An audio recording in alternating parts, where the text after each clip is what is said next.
The morning sun rose over New like it did every day. The light was golden and warm, falling across the silver towers and green parks of the colony. Children ran to school. Workers walked to their jobs. Farmers checked their crops in the massive glass domes that dotted the landscape. Ho stood on the roof of the security building drinking his coffee. He was a tall man with gray hair and tired eyes. 20 years he had worked as the colony's security chief. 20 years of small problems. A stolen vehicle here, a bar fight there. Nothing serious. New was a peaceful place. Below him, the city hummed with life. 2,300,000 people called this world home. They had built something beautiful on this distant moon. They had brought Earth's dreams to the stars. Ho finished his coffee and went inside. It was going to be another quiet day. In the agricultural sector, knelt in the soil of her greenhouse. She was a botanist, a woman who loved growing things. Her hands were dirty and her heart was full. Behind her, her daughter played with a small robot toy. Her husband Wu was bringing lunch from home. "Mama, look," held up the toy, "it can dance." Smiled, "Show me, little one." The robot spun in circles while laughed. It was a perfect moment, the kind of moment that makes a life worth living. Wu arrived with a basket of food. He kissed on the cheek. "The tomatoes are looking good." "They will be ready next week," said. "The children at the school will love them." Deep underground, Park Jin was working in the mines. He was young, only 24, with quick hands and a brilliant mind. The other miners called him the Kid, even though he had designed half the equipment they used. Jin was calibrating a drilling machine when his radio crackled. "Hey kid, you coming up for lunch?" "5 more minutes," Jin said, "almost done." He had no way of knowing that those 5 minutes would save his life. The first sign of trouble came at exactly noon. The colony's sensors detected ships entering the system. Big ships, many ships. They came out of hyperspace like sharks rising from dark water. Ho was in his office when the alarm sounded.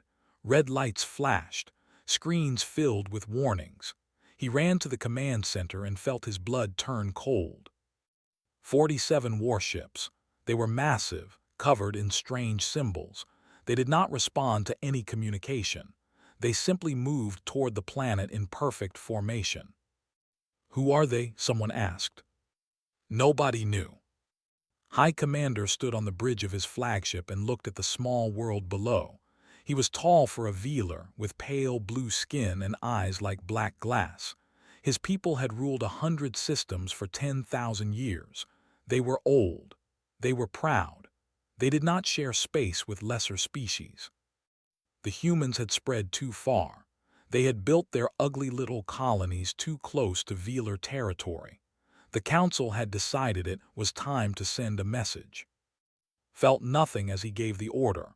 The humans were insects. Insects did not deserve mercy. "Begin the cleansing," he said.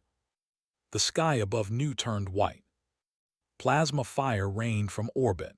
It struck the northern district first. Towers that had stood for 50 years vanished in seconds. Thousands of people died before they could even scream. Ho watched the destruction from his window. His hands were shaking. His mind could not understand what he was seeing. This was not possible. This could not be happening. But it was. He grabbed his radio and shouted orders. "Evacuate the civilians. Get to the underground shelters. Launch the emergency transports. Do something. Do anything." But there was nothing they could do. The Veeler ships were too many. Their weapons were too powerful. New was dying. In the agricultural sector, heard the explosions. She grabbed and ran for the emergency exit. Wu was right behind her. The ceiling exploded. Was thrown to the ground. When she opened her eyes, she saw fire everywhere. She saw Wu lying still, his eyes empty. She saw a small body next to him. She screamed. She screamed until her voice broke. She screamed until strong hands grabbed her and dragged her away. "We have to go," a rescue worker shouted. "The whole sector is collapsing." Fought him, she reached for her daughter. But the fire was too hot, and the ceiling was falling, and then there was only darkness. Deep underground, Jin felt the ground shake. The lights went out. Rocks fell from above. He covered his head and waited for death. But death did not come for him. The mines were deep enough. The rock was thick enough. He survived. When the shaking stopped, Jin turned on his flashlight and started walking. He did not know that above him, 2 million people were burning. He did not know that his world was ending. The attack lasted 6 hours. The Velar were thorough. They destroyed the towers and the parks and the schools. They destroyed the hospitals and the markets and the homes. They burned everything that humans had built. When it was over, Nu was silent. Smoke rose from the ruins. Bodies lay in the streets. The golden morning had become a black night. Ho led the survivors to the emergency transports. There were so few of them. 783 people out of 2 million. That was all. Was among them. She sat alone, holding her infant son Min-jun. He had been at the center in the underground shelter. He had survived, but his father and sister had not. Did not speak, she did not cry. She just held her son and stared at nothing. Jin found his way to the surface and joined the last transport. He saw the burning world and fell to his knees. Everything he knew was gone. The transports lifted off and flew into space. Behind them, Nu glowed like a dying star. On his flagship watched the humans flee. He considered destroying their little ships, but no, let some escape. Let them tell others what happened. Let them spread fear. The cleansing is complete, his officer reported. Human presence eliminated. Smiled, good. They will think twice before bothering us again. He turned away from the viewport. The matter was finished. The insects had been crushed. Tomorrow he would not even remember their name. On the lead transport, Ho stood alone at the window. The fire of his world reflected in his eyes. His hands were shaking, but not from fear. 2 million people, his friends, his neighbors, the children he had watched grow up. All gone. He thought about his wife, who had died in the first strike. He thought about the security officers who had fought to the end. He thought about every person he had failed to save. And something cold and hard began to grow in his heart. Behind him, the survivors wept, held her son. Jin stared at his hands. They were broken people, lost people. But they were still alive. And somewhere deep inside each of them, a fire was starting to burn. Not the fire of destruction, the fire of something older, something that humans had carried with them since the first days on Earth. The fire of survival. The fire of revenge. Ho pressed his hand against the cold glass and made a silent promise to the dead. We will find them. We will make them pay. And they will learn why we are still here after everything our world threw at us. They will learn what it means to make an enemy of Earth. The message traveled through space for 17 days. It bounced from relay station to relay station, crossing the vast darkness between stars. It was broken and filled with static, but every word was clear enough. This is new colony. We are under attack. Unknown ships, orbital bombardment, millions dead. Please, please help us. They are killing everyone. They are killing the children. Please. Then there was screaming. Then there was silence. The message reached Earth on a Tuesday morning. It arrived at Luna Command, the headquarters of the United Colonies Defense Force. A young communications officer received it first. She listened to it once.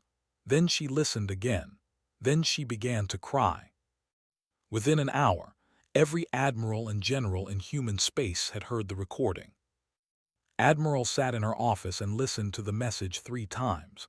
She was 61 years old, with white hair cut short and eyes that had seen too much. She had served for 40 years. She had fought pirates in the outer systems. She had stopped rebellions on distant moons. She had kept the peace when peace seemed impossible. But she had never heard anything like this. When the message ended, she sat in silence for a long time. Her officers watched her. They waited for orders. They waited for guidance. Finally she stood. Her voice was calm and cold. "Find them." That was all she said, but it was enough. The news spread across human space like fire. Every colony heard what had happened. Every station, every ship, every outpost. New had been destroyed. 2 million humans had been murdered. An alien species called the Velar had attacked without warning, without mercy, without reason. And for the first time in 300 years, humanity spoke with one voice. The United Colonies Assembly met in emergency session. Representatives from every human world gathered in the Great Hall on Earth. They came from Mars and Venus, from the moons of Jupiter and Saturn, from distant colonies that took months to reach. They argued about nothing. They debated nothing. There was nothing to discuss. The vote for war was unanimous. On the colony of Prime, the survivors of New arrived. Their ships were damaged. Their bodies were broken. Their spirits were crushed. But they were still alive. Ho was the first to step off the transport. Military officers were waiting for him. They had questions. They needed information. Who attacked? How many ships? What weapons did they use? Ho answered everything. His voice was flat and empty. He told them about the plasma fire and the burning towers. He told them about the people he could not save. He told them everything he remembered, even the things he wanted to forget. When he was finished, an officer asked him one more question. "What do you want to do now?" Ho looked at her with hollow eyes. "I want to fight." Sat in a medical center holding Min-jun in her arms. Doctors checked her for injuries. Counselors offered her words of comfort. She heard none of it. Her mind was still in that greenhouse, watching her husband and daughter die. A woman sat down next to her. She was Doctor, a military scientist who studied alien species. She had kind eyes and a gentle voice. "I am sorry for your loss," said. "I cannot imagine your pain." Said nothing. "I need to ask you some questions," continued. "About the aliens who attacked. Anything you can remember might help us." Was quiet for a long moment. Then she spoke. Her voice was soft but steady. "I remember their ships, big and gray. I remember the symbols on them, strange curves and lines." She paused. "And I remember the silence afterward, like the whole world had died." Wrote everything down. Every detail mattered. Every piece of information could save lives. Jin was taken to an engineering facility. The military wanted to know about Nu's defenses, its systems, its technology. Jin told them everything, but he also told them something more. "Your weapons are not good enough," he said. "I watched your defense satellites. They did nothing. The Velar shields were too strong." An officer frowned. "Can you do better?" Jin thought about the fire that had destroyed his world. He thought about the people who had burned. "Yes," he said, "I can do much better." In her laboratory, studied everything humans knew about the Velar Dominion. It was not much. The Velar had avoided contact with humans for decades. They considered themselves superior to all other species. They had conquered many worlds and enslaved many peoples. But one thing made pause. One small detail that changed everything. The Velar was called, it was a paradise. The climate was perfect. The land was gentle. There were no predators, no disasters, no diseases. The Velar had evolved in absolute comfort. They had never known hardship. Sat back in her chair and thought about Earth. She thought about the ice ages and the plagues. She thought about the volcanoes and the earthquakes. She thought about the predators that had hunted humans for millions of years. She thought about what humans had survived to become what they were. And she understood. The Velar had attacked a human colony because they thought humans were weak. They thought humans were soft creatures who would break easily. They had no idea what they were dealing with. Found Ho in the military barracks. He was sitting alone, staring at a wall. "I learned something about our enemy," she said. "Something important." Ho looked at her. "Tell me." "They come from a perfect world. No danger, no struggle, Nothing that forced them to grow strong. Paused. They have never faced anything like us before. Ho was silent for a moment, then he spoke. They killed 2 million people because they thought we were insects. Yes. And now they think they have one. Yes. Ho stood up. Something had changed in his eyes. The emptiness was gone. In its place was something harder, something colder. Then we will show them how wrong they are. Across human space, the war machine came to life. Shipyards that had built exploration vessels now built warships. Factories that had made farming equipment now made weapons. Scientists who had studied medicine now studied destruction. Veterans who had retired long ago came back to service. Young people who had never held a gun lined up to volunteer. Mothers and fathers who had lost nothing signed up to fight for those who had lost everything. Humanity was angry, and humanity was ready. On Luna, Admiral assembled her fleet, 42 warships, the strongest humanity had ever built, 200,000 men and women who had chosen to fight. She called it the Seventh Fleet. She called it humanity's answer. Ho and Jin were given positions. Ho would lead ground assault teams. Who had demanded to fight would serve in the combat division. Jin would design weapons that would break Velar shields. They were no longer survivors, they were soldiers. High Commander received a report that human ships were gathering near Velar space. His officers seemed worried. He was not. Let them come, he said. They are weak creatures from a weak world. We destroyed their colony in hours. We will destroy their fleet in minutes. He laughed and returned to his dinner. Far away, the Seventh Fleet prepared to launch. Admiral stood on her bridge and looked at the stars. They think this is over, she said quietly. They think they have taught us our place.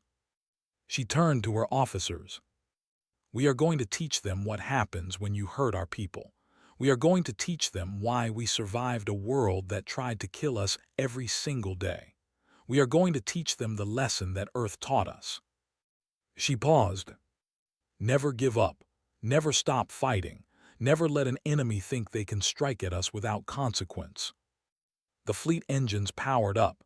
The ships began to move. Humanity was coming, and the Velar had no idea what was about to happen. Scholar had spent her entire life studying alien species.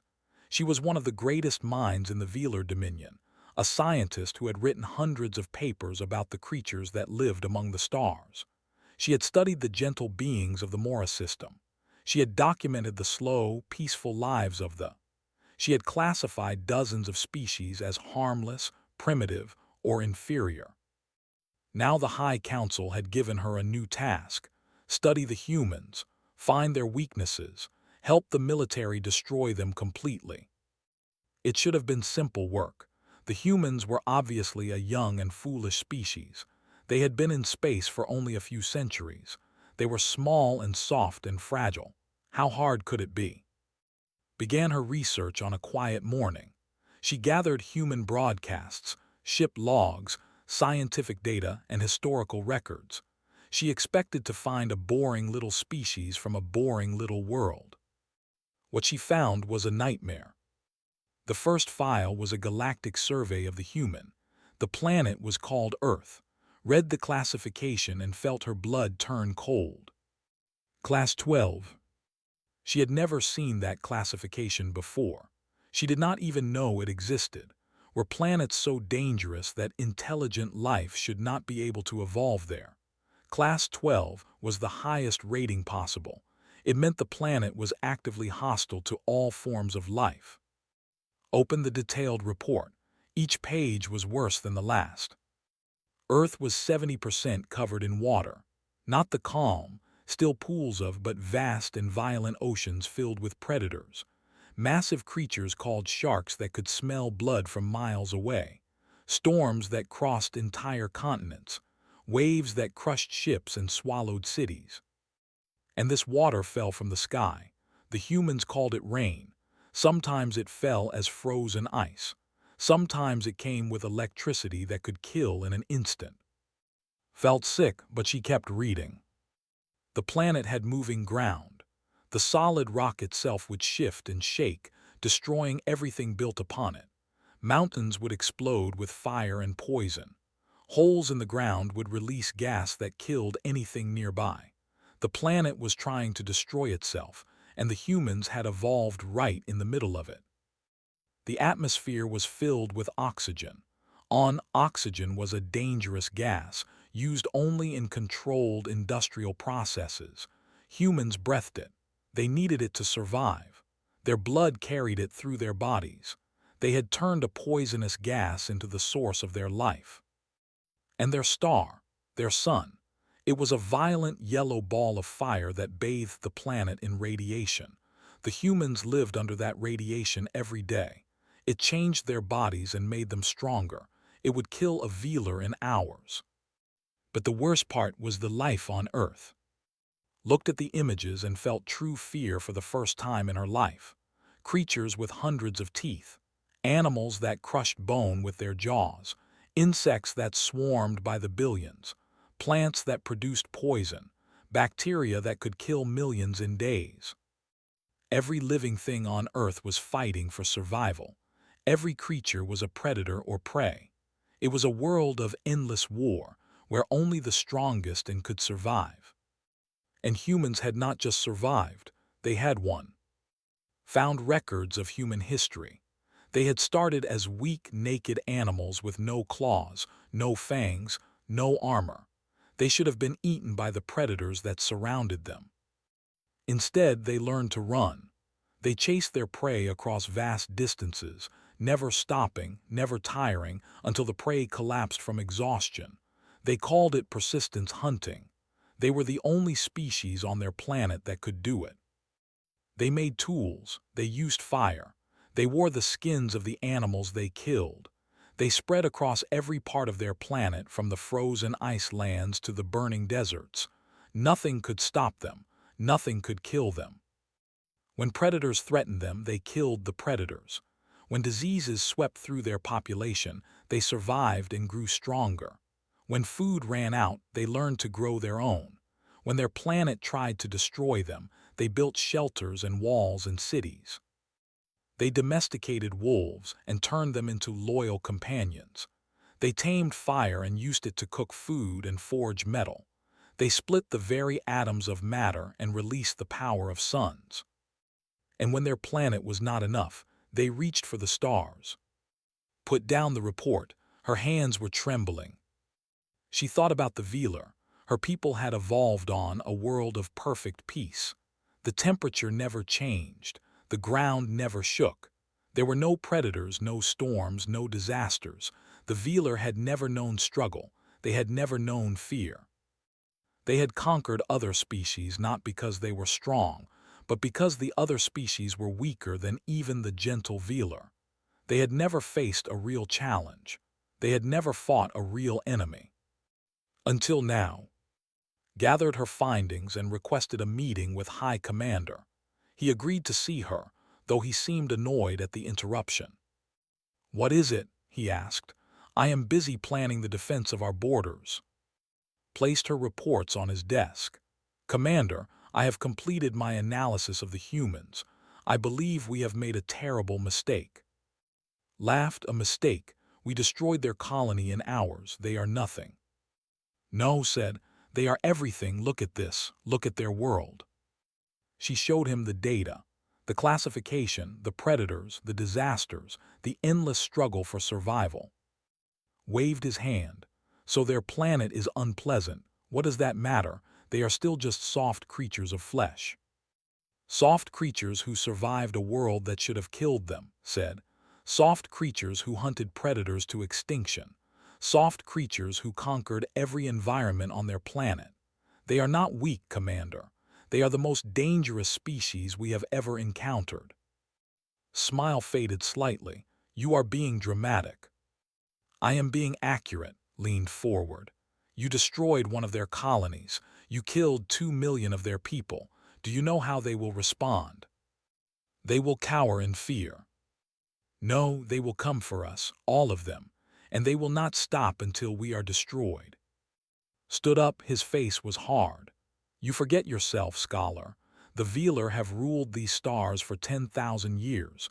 We have crushed every enemy we have faced. These humans are no different.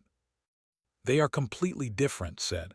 Every other species we conquered came from peaceful worlds, gentle worlds, worlds that did not teach them to fight. The humans come from they were born fighting.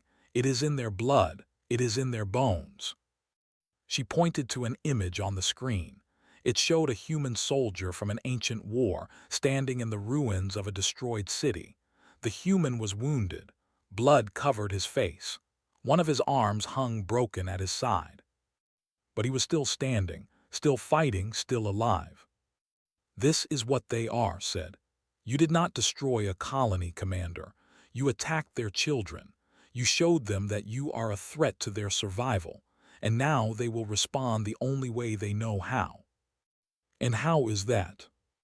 Met his eyes. They will eliminate the threat, completely, permanently. It is what they have always done. It is how they survived Earth, and we have just put ourselves in their path. Stared at her for a long moment. Then he laughed again, but this time it sounded forced. You are a coward, scholar. The humans are coming, yes, and we will crush them like we crushed their colony. Now get out of my sight. Was escorted from the room. But as she walked through the corridors of the Velar Command Center, she could not shake the feeling of dread that had settled in her heart. She returned to her quarters and looked at the image of the human soldier again. The wounded man with the broken arm and the bloody face. The man who refused to fall. What have we awakened? She whispered to herself. What have we done? Somewhere in the distance, the 7th Fleet was coming. 42 ships full of creatures creatures who had survived everything their planet could throw at them. The Velar had no idea what was about to happen. But she knew exactly what humans could do. And she was afraid. The 7th Fleet entered Velar space on a cold morning. 42 warships moved through the darkness like wolves hunting in the night. Their engines hummed with power. Their weapons were ready. Their crews were silent. Admiral stood on the bridge of her flagship, the Soul's Vengeance. She watched the stars through the main viewport and felt the weight of 2 million souls pressing on her shoulders. This was not a mission of exploration. This was not a journey of peace. This was war. Admiral, her tactical officer said, we are approaching station. Velar fleet detected, 87 vessels. Nodded slowly. The Velar outnumbered them 2-1. Any other species might have turned back. Any other fleet might have called for reinforcements. But these were humans, and humans did not turn back. All ships battle formation, ordered. Weapons free, let them see us coming. Commanded the Velar defense fleet at station. He was younger than, less experienced, but just as confident. When his sensors detected the human ships, he smiled. 42 vessels, he said. They are outnumbered, this will be easy. His officers agreed. They had all heard about the destruction of Nu. They knew how easily the humans had been crushed. This battle would be no different. Opened a channel to the human fleet. Human commander, you are trespassing in Velar space. Surrender your ships and you will be treated with mercy. There was a long pause. Then a woman's voice came through the speakers. This is Admiral of the United Colonies Navy. 17 days ago, you murdered 2 million of our people without warning or provocation. We have not come to surrender. We have come to teach you a lesson. The channel closed. Laughed, brave words from a doomed fleet. All ships attack. The Velar fleet surged forward. Their weapons were powerful. Their shields were strong. They had never lost a battle in 1,000 years. They were about to learn what defeat felt like. The first human ship to fall was the cruiser. Velar plasma fire cut through her shields and tore her hull apart. But they did not stop. Her captain, a man named Sergeant, ordered all power to the engines. The burning ship flew straight into the Velar flagship. The explosion was massive. The Velar command ship lost half its weapons and most of its bridge crew. survived only because he was thrown clear of his chair. He stared at the destruction in disbelief. They crashed into us. Why would they do that? No Veeler would ever sacrifice themselves so completely. It was unthinkable. It was insane. But the humans were just getting started. The battle became chaos. Human ships fought with a fury that the Veeler had never seen. When their weapons failed, they used their ships as weapons. When their engines died, they kept fighting with whatever they had left. When they were boarded, they fought hand to hand in the corridors. And that was when the Veeler learned another terrible truth about humans. The Veeler had evolved on a low-gravity world. Their bodies were tall but fragile. They had never needed to be strong. Humans had evolved under Earth's crushing gravity. They were small but powerful. Their bones were dense. Their muscles were thick. They could fight for hours without rest. On the Veeler carrier Endless Light, a boarding party of 12 humans fought against 50 Veeler soldiers. The Veeler had better armor. They had better weapons. They had numbers. It did not matter. The humans moved through the ship like ghosts. They fought in the dark. They fought in zero gravity. They fought with wounds that would kill any Veeler. One human soldier, a woman named Sergeant Obora, took 3 plasma shots to her body and kept fighting. She killed 7 Veeler before she finally fell. When the battle for the Endless Light was over, all 50 Veeler were dead. 8 humans survived. Ho led a ground assault team against Station itself. His squad landed on the outer hull and cut through the metal with torches. They moved through the station's corridors, killing every Veeler they found. Ho felt nothing. No fear, no anger, just cold, empty purpose. He was a weapon now. He was the knife that humanity had forged in the fire of new. Was part of a different assault team. She had trained for 6 months. She had learned to shoot, to fight, to kill. The woman who had grown tomatoes in a greenhouse was gone. In her place was a soldier. She thought about as she fought. She thought about Wu. She thought about the greenhouse and the fire and the screaming. Every Veeler she killed was for them. Jin was on the Soul's vengeance, monitoring his new weapons. He had designed shield-breaking missiles that could cut through Veeler defenses. He had built armor-piercing rounds that could punch through Veeler hulls. Every explosion, every destroyed enemy ship was proof that his work mattered.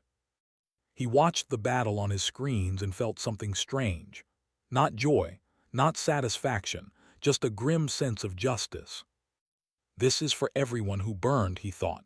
This is for everyone who died. The battle lasted 4 hours. By the end, the Veeler fleet was shattered. 63 of their 87 ships were destroyed. The rest fled into deep space. Station fell to human forces. Was captured alive. Human Marines dragged him through the corridors of his own station, past the bodies of his soldiers, past the wreckage of his fleet. He could not understand what had happened. The Veeler were supposed to win. They always won. They were the masters of the stars. A young Marine stopped in front of him. She was small, barely reaching his chest, but her eyes were hard as stone. "What are you?" whispered. "What kind of creatures are you?" The Marine looked at him for a long moment. Then she spoke. "We are what happens when us children stop being patient." She walked away, leaving alone with his fear. On the Soul's vengeance, Admiral reviewed the casualty reports. 12 human ships destroyed, 18,000 dead. It was a high price, too high. But the Veeler had lost far more. Her officers wanted to celebrate. They had won their first major battle. They had proven that humans could fight. Allowed herself no celebration.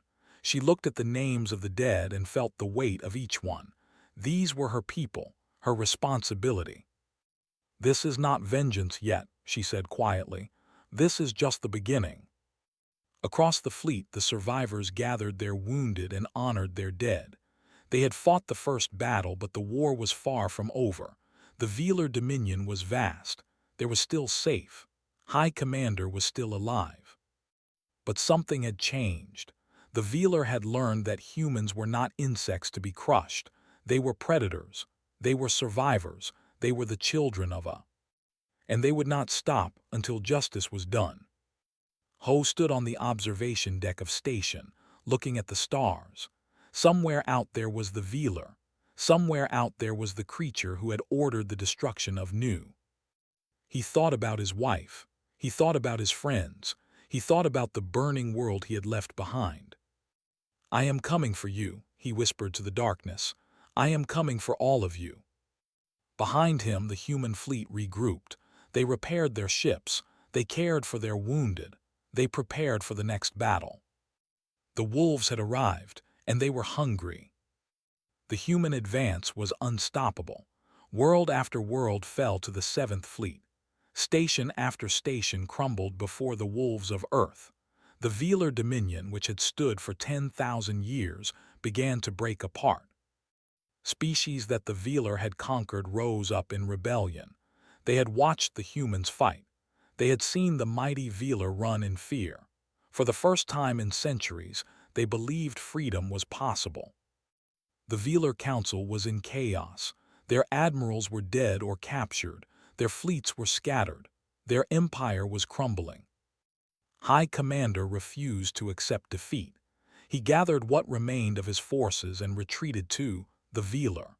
There, surrounded by the last of his loyal soldiers, he prepared for a final stand. "They will not take our home," he declared.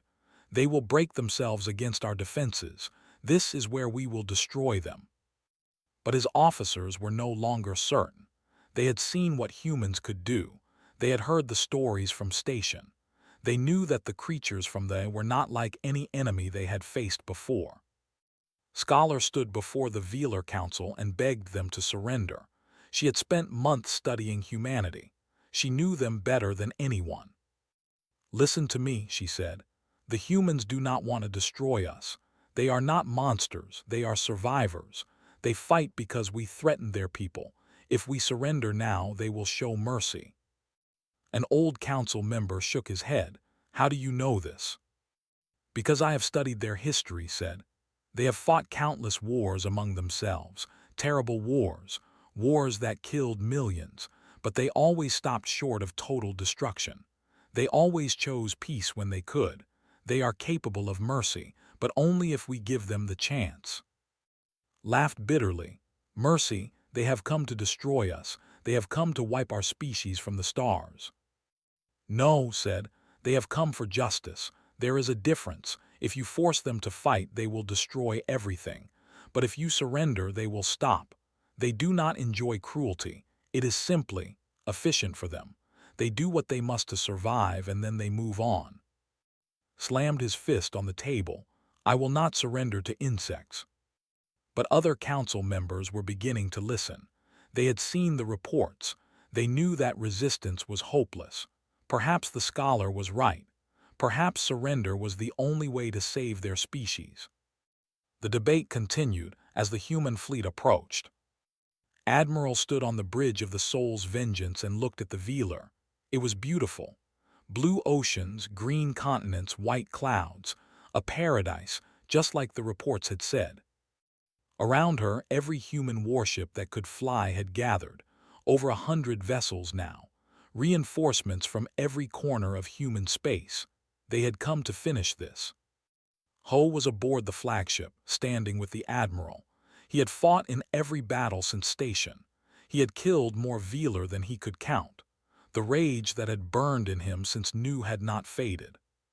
But something else was growing alongside that rage, a weariness, a desire for this to end. Stood beside him her infant son Minjun, now a toddler in the care of the ship's medical staff. She too was tired. She had lost so much. She had killed so much. She wanted peace. Jin was at his station, monitoring weapons systems. He had designed tools of destruction for 2 years. Now he hoped he would never have to build another. "Admiral," the communications officer said, "we are receiving a transmission from the planet." "Put it through." His face appeared on the main screen. He looked older than before, tired, defeated, but still proud. "Human commander," he said, "you have one. Your fleet is at our doorstep. You could destroy our world and end our species. But I ask you this, what will that accomplish? Will it bring back your dead? Will it heal your wounds?" Admiral said nothing. She waited. Continued, "I order the attack on your colony. I take full responsibility. Take me, punish me, but spare my people. They are innocent. They did not choose this war." There was a long silence on the bridge. Every officer waited for the Admiral's response. Looked at Ho. "You lost more than anyone. What do you say?" Ho was quiet for a moment. He thought about his wife burning in the first strike. He thought about the 2 million people who had died screaming. He thought about everything he had lost. Then he thought about the future, about Min Jun, who would grow up in whatever world they created today, about the children who had not yet been born. "Destroying them will not bring anyone back," he said slowly. "It will just create more death, more hate, more war." He paused. "I want justice, but I do not want to become what they were." Nodded. "He is right. We came here to stop a threat, not to commit genocide. If we destroy them completely, we become the monsters." Jin spoke up from his station. "The data I have shows that most Velar citizens had nothing to do with the attack. It was their military, their leaders. Punishing everyone for the crimes of a few is not justice." Admiral considered their words. Then she turned back to the screen. "High Commander, we accept your surrender." A wave of relief passed through both fleets. "However," continued, "our terms are not negotiable. First, you will be tried for the massacre of Nu, you and every officer who participated in the attack. Second, the Velar Dominion will pay reparations to the families of the victims for the next 100 years. Third, your military will be reduced to a defensive force only. You will never again have the power to attack another species." Bowed his head. "I accept your terms." And finally said, "We offer you something else: peace, trade, eventually partnership. We did not come here to conquer your people. We came here to stop you from hurting ours. If you can accept that, then we can build something better together." The Velar Council watched in silence. Some were angry, some were relieved, all of them were surprised. Stepped forward. "We accept," she said. "We accept all of your terms." The war was over. In the days that followed, was taken into custody. He would face trial for his crimes. Many of his officers would join him. Justice would be done. But humanity did not enslave the Velar. They did not burn. They did not take revenge on civilians who had no part in the war. Instead, they helped rebuild. They established trade routes. They shared technology. Slowly, carefully, they began to heal the wounds that had been torn open. It was not easy. Many humans wanted vengeance. Many Velar wanted to fight. The peace was fragile. But it held. Years passed. The Velar Dominion became the Velar Republic, a democracy guided by leaders like. They joined the galactic community as equals, not conquerors. And humanity's reputation spread across the stars, not as monsters or conquerors, but as something more complicated. Survivors, fighters, but also builders, healers, creatures who could have destroyed everything and chose not to. On the anniversary of the new massacre, Ho visited the memorial that had been built on Prime. 2,300,000 names were carved into black stone. His wife's name was there. His friends, his neighbors, stood beside him holding Minjun's hand. The boy was 5 now, old enough to understand, old enough to remember. "They will never forget," said quietly. "None of them will forget what happened here." Ho nodded. "Good, they should not." He looked at the names of the dead and felt the old grief rising in his chest, but alongside it was something else: pride, hope. They had survived, they had fought, they had won, but more importantly, they had chosen mercy when they could have chosen destruction. That was what made them human. Far away, at a galactic council meeting, a young ambassador from a new species asked an old Velar professor about humanity.